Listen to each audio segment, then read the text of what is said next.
মন্ত্রদ্রষ্টা ঋষি কবিদের প্রণাম জানিয়ে আজ পড়ছি সামবেদ সংহিতার উত্তরার্চিকের ১৬ অধ্যায় থেকে 4টি খণ্ড থেকে কয়েকটি নির্বাচিত স্তোত্র।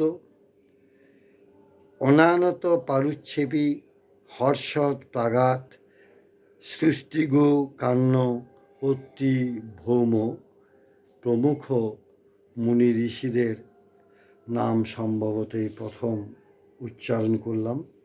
তাদের প্রণাম জানাই, তাদের স্তোত্রগুলি পাঠ করছি। প্রথম খণ্ড থেকে 1583।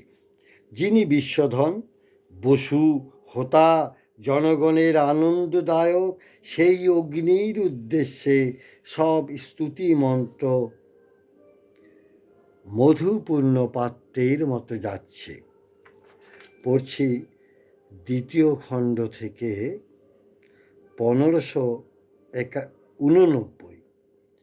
হে বিশ্বকর্মা, হবির দ্বারা অর্থাৎ উদকের দ্বারা হবি জল বৃদ্ধিপ্রাপ্ত হয়ে স্বয়ং তনু ও বাক্যে মিলিত করো। চারদিকে অন্য মানুষেরা মোহগ্রস্ত হোক। হে মঘবা মানে ইন্দ্র, এই যজ্ঞে অর্থাৎ এই সুকর্ম সাধনে তুমি আমাদের আত্মজ্ঞান উপদেষ্টা হও। তাৎপর্য এই যে ইন্দ্রের ঐশ্বর্যযুক্ত কর্ম দেখে সাধারণ মানুষ মুগ্ধ হয়ে থাকে।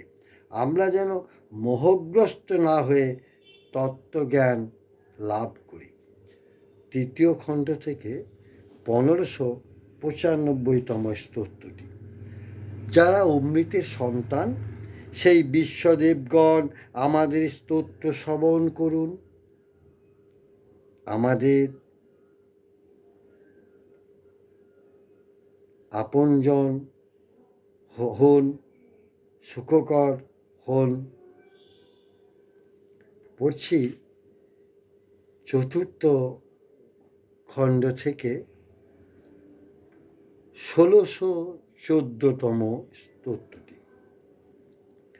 সুবর্ণ রশ্মিগণ বর্ষণ কর্মকে রাঙিয়ে তুলছে, সুপ্রকাশিত করছে, সম্যক মিশিয়ে দিচ্ছে, লেহন করছে, ক্ষরণ করছে।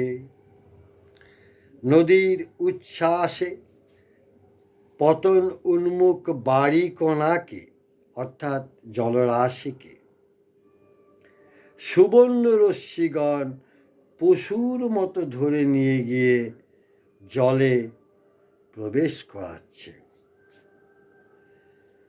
1615 এটি এই 16 অধ্যায়ের শেষতম সূক্ত।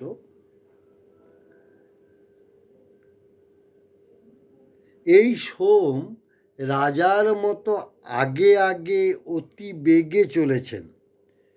ভুবনের মধ্যে দিনের পরিমাণ করার কাজে তিনি নিজকে অর্পিত করেছেন।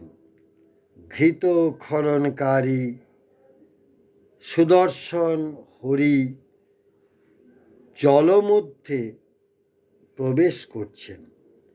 জ্যোতির্ময় রথে উঠে ধনভাণ্ডারকে খরিত করেছেন। মন্ত্রদ্রষ্টা ঋষি কবিদের আমার প্রণাম।